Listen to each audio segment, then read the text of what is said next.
Assalamualaikum warahmatullahi wabarakatuh. Waalaikumsalam warahmatullahi wabarakatuh. Izin Ustadz, saya Aura Kasih.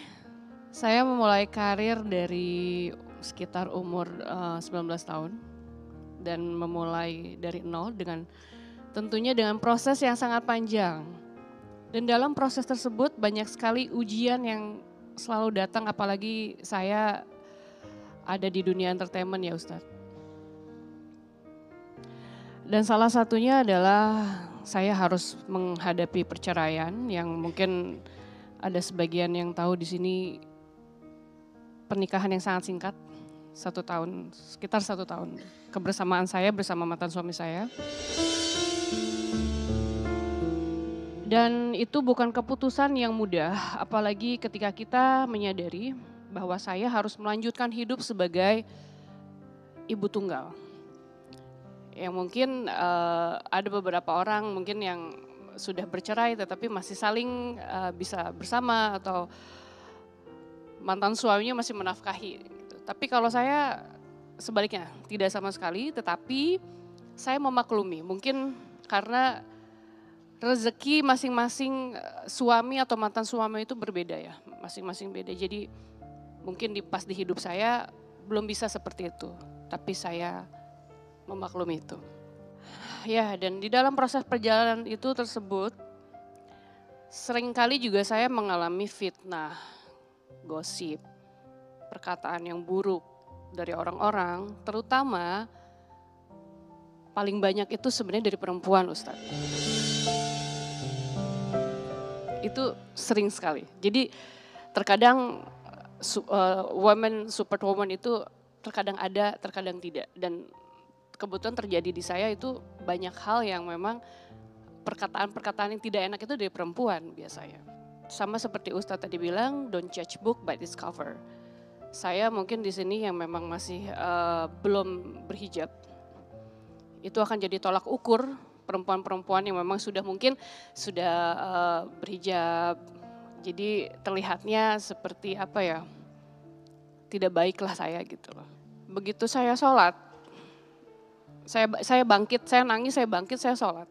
Saya belajar sholat lagi setelah sekian tahun. Saya berdialog sama Allah.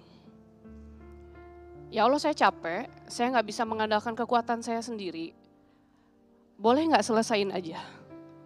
Itu saya dialog saya kepada Allah setiap saya sholat. Itu saya terharu banget karena kadang kita tuh sebagai manusia ego kita terlalu tinggi Ustaz. Sehingga kita lupa, kita dikasih masalah itu bukan Allah ingin kita menderita. Tapi Allah ingin kita belajar untuk yuk saya memberikan semuanya gitu loh. Kenikmatan, ujian itu Allah yang memberikan. Kenapa kamu gak balik ke saya? Mungkin dialognya seperti itu kali ya. Di situ saya sadar, oh ya saya harus kembali lagi. Jadi kalau saya boleh curhat sedikit, pencapaian terbesar saya selama saya hidup di 38 tahun, bukan punya rumah, bukan punya karir yang bagus. Kalau anak kan itu amanah ya gitu. Tetapi saya bisa melanjutkan ibadah dengan hati yang ikhlas, bukan sekedar rutinitas gitu ya. Saya juga bukan orang suci, saya banyak melakukan kesalahan di masa lalu, baik yang mungkin disadari atau tidak, mungkin saya juga banyak dosa ke orang-orang yang mungkin secara sadar dan tidak berkenan. Makanya dari situ saya belajar untuk memperbaiki akhlak, saya belajar tasawuf Ustadz. Karena untuk memperbaiki akhlak, setelah itu saya memperbaiki ibadah saya, baru saya berdoa semoga istiqomah. Dan boleh minta doanya ibu-ibu ya. Istiqomah dalam menjalani kebaikan. Pertanyaan saya Pak Ustadz, setelah proses panjang selama ini, saya berpikir bagaimana sebenarnya usaha kita agar kita bisa terus menghadirkan Allah di setiap saat. Bahkan dalam setiap tarikan nafas, dan langkah kita. Bagaimana caranya agar hati kita tetap bersih dan sadar akan kehadiran Allah di dalam hidup kita. Karena saya yakin hidayah itu dijemput, bukan ditunggu. Itu aja Pak Ustadz. Terima kasih. Assalamualaikum warahmatullahi wabarakatuh. Waalaikumsalam warahmatullahi wabarakatuh. Baik, kan Teh Aura juga sebagai single mom dianugerahi oleh Allah 1 anak. Tidak mudah melewati ujian hidup menjadi seorang single mom. Mungkin juga ini pesan untuk semua pemirsa di luar sana yang barangkali ada yang juga single mom. Apa nih semangat atau motivasi Teteh untuk semua single mom di luar sana? Itu susah sekali menjalankannya, tapi setelah bisa dilewati, itulah level tertinggi dari memaafkan, yaitu ikhlas. Bunda,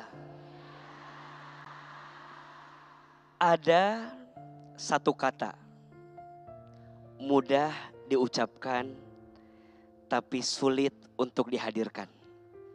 Apa itu? Ikhlas.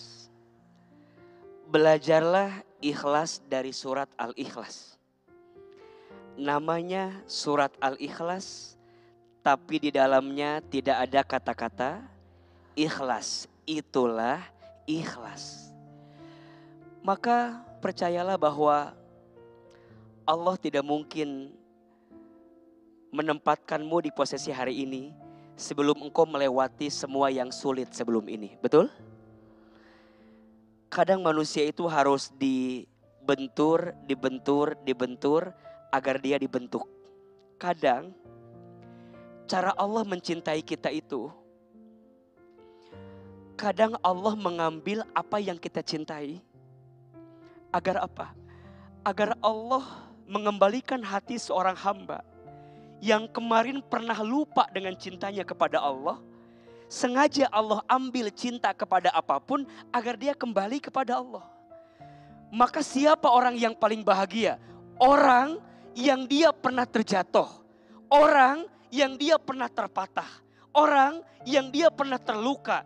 Semua patahan lukanya menjadikan dia makin dekat dengan Allah. Itu orang yang paling bahagia. Jadi kalau kita pernah kecewa dengan manusia, jangan cari manusia lagi. Kalau kita pernah kecewa dengan dunia, jangan cari dunia lagi. Tapi saat kita kecewa dengan manusia dan dunia, sudah saatnya cari siapa? Allah. Hanya Allah yang tak akan pernah menyakitimu. Hanya Allah yang tak akan mengecewakanmu. Hanya Allah yang tak akan pernah mengkhianatimu. Hanya Allah yang paling tahu seperti apa isi hatimu. Nyatanya berharap kepada manusia lebih banyak sakit hatinya. Belajar ridho menerima atas semua sakit yang kita rasakan dari manusia. Taubat kepada Allah. Karena Allah menunggu taubatnya manusia. Ya ayyuhalladzina amanu tubu ilallahi taubatan nasuha. Wahai orang-orang yang beriman, kembalilah kepada Allah dengan taubat yang sungguh-sungguh. Dan ingat, sesungguhnya Allah mencintai orang yang banyak dosa, kemudian dia bertaubat, daripada orang yang soleh sedangkan dia merasa tidak punya salah dalam hidupnya. Ada 4 dosa orang yang punya dosa yang tanpa sadar itu dosa. Ada berapa? 4. 1, merasa tidak punya dosa. Dosa tidak? Dosa orang yang punya dosa sibuk dengan dosa orang lain. Ada gak yang begitu? Wah, sibuk membicarakan. Artis ini, apa? Gunanya apa? Bunda, punten ya. Orang yang punya sosmed, baca komenan bunda yang menyakitkan. Dosa tidak? Dia baca, dia sakit hati. Punten. Selama sakit itu masih dia simpan, dan bunda belum minta maaf, maka nanti di hari kiamat ada yang namanya muflis. Apa? Muflis. Siapa orang muflis? Orang yang bangkrut. Siapa orang yang bangkrut? Orang yang ketika nanti hari kiamat membawa pahala sholat, membawa pahala puasa, membawa pahala baca Quran, tapi di belakang dia ada orang yang menyampaikan kepada Allah, ya Allah, terima puasanya, terima sholatnya, terima baca Qurannya, tapi dia pernah menghina saya, dia pernah menghujat saya, dia pernah nyinyir sama saya, dia pernah julid sama saya. Ya Allah, terima pahala sholatnya, tapi pindahkan kepada saya. 3, orang yang punya dosa, orang yang tidak mau bertobat dari dosa. Betul? Dan yang keempat, orang yang ragu dengan ampunan Allah. Sebanyak apapun dosamu, ampunan Allah lebih luas daripada dosamu. Maka izin ya, jangan mengungkit kesalahan di masa lalu. Semoga ada kebahagiaan setelah badai yang datang dalam kehidupan kita. Insya Allah.